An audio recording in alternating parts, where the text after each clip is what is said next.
Terkadang, beban yang paling berat itu bukanlah yang datang tiba-tiba dengan hantaman keras, tapi yang menumpuk sedikit demi sedikit, hari demi hari.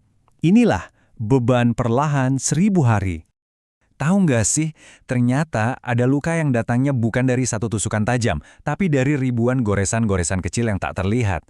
Pernah merasa capek banget bukan karena satu masalah besar, tapi karena tumpukan masalah kecil yang nggak ada habisnya? Nah, sebuah penelitian baru mengungkap fenomena yang sama, tapi di level yang jauh lebih serius. Studi ini mengajak kita untuk melihat lebih dekat para pelindung kita. Bukan luka karena peluru atau ledakan, tapi luka tak kasat mata yang terakumulasi dari ribuan panggilan tugas mereka sehari-hari. Yuk, kita mulai dengan bagian pertama, beban yang tak terlihat. Jadi, dari mana kita tahu soal ini? Nah, pembahasan kita kali ini didasarkan pada penelitian yang sangat menarik oleh Nina Beck-Hampson dan rekan-rekannya yang diterbitkan di European Journal of Work and Organizational Psychology. Mereka mencoba mengungkap beban yang tersembunyi di balik seragam. Oke, sekarang gimana sih proses ini terjadi? Biar gampang kita pakai perumpamaan ini. Setetes, lalu banjir. Pertama-tama, kita perlu paham dulu nih, apa sih yang dimaksud insiden kritis di sini? Ini bukan cuma soal bencana alam yang dahsyat atau serangan teroris loh, tapi justru kecelakaan lalu lintas, perselisihan rumah tangga, dan berbagai kesedihan lain yang mereka temui setiap hari.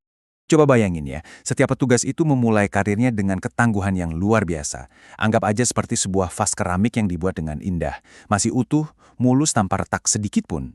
Tapi, seiring berjalannya waktu, pekerjaan pun dimulai. Setiap insiden yang mereka hadapi, sekecil apapun itu, ternyata meninggalkan bekas. Sebuah goresan tipis, retakan-retakan kecil yang nyaris gak kelihatan di vas yang tadinya sempurna itu.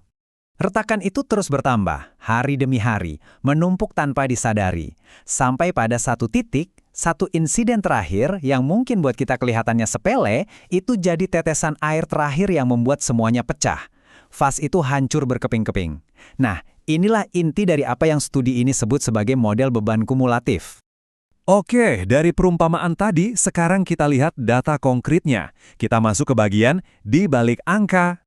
Jadi penelitian ini berjalan selama 2 tahun, dan hasilnya cukup mengkhawatirkan. Ternyata 4,9% petugas yang di awal penelitian nggak punya gejala apa-apa, malah menunjukkan gejala PTSD yang signifikan di akhir penelitian.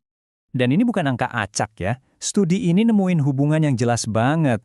Intinya, semakin sering seorang petugas menghadapi insiden, semakin besar pula resiko mereka untuk mengalami gejala-gejala PTSD. Lihat deh grafiknya. Buktinya jelas banget, semakin tinggi tingkat paparan seorang petugas terhadap insiden-insiden kritis, dari yang rendah, sedang, sampai tinggi, resikonya juga makin naik secara tajam.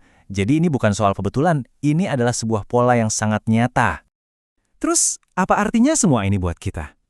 Ini yang membawa kita ke bagian terakhir dari pembahasan kita. Sebuah pesan untuk kita.